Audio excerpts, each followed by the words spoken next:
बिस्मिल्लाहिर्रहमानिर्रहीम। शुरू अल्लाह के नाम से जो बड़ा मेहरबान और नहायत रहम करने वाला है।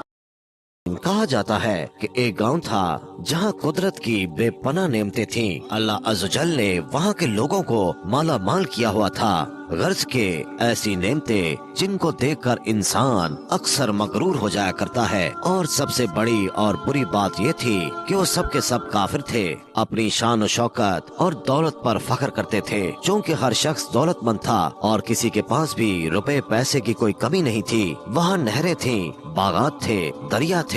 और जब इतना कुछ किसी इंसान के पास हो तो वो तो मगरूर हो ही जाया करता है। और यहाँ किसी एक इंसान के पास नहीं बल्कि पूरी की पूरी बस्ती बेतहाशा दौलतमंद थी। सवाए चंद मुसलमान घरों के वहाँ काफिर ज्यादा थे और मुसलमानों के घर इक्का दुक्का थे। उनका एक सरदार पंडित था जिसकी एक अकलौती बेटी थी और जिसे वो बेतहाशा चाहता था। वो बेटी बहुत ही ज्यादा अनापरस्त थी और अपने आप को बहुत ज्यादा ऊंचा समझती थी। वहाँ पर जो गरीब लोग थे वो सिर्फ मुसलमान थे। तमाम काफिर एक दूसरे की मदद करते मगर मुसलमानों को देखने वाला वहाँ पर कोई न था। वो बेटी अमल करके यानी काला जादू करके गरीबों को जानवर बना दिया करती थी। तमाम मुसलमान उससे बहुत ज्यादा तंग थे। वो लोगों को गुलाम बनाती, मजदूर बनाती और अगर उनमें से कोई उसकी बात नहीं मानता तो वो काला जादू करके उन सबको जानवर बनाकर अपने इशारों पर नचाती थी। उस बस्ती में इक्का दुक्का मुसलमान थे जिनका कोई भी पुरसाने हाल नहीं था।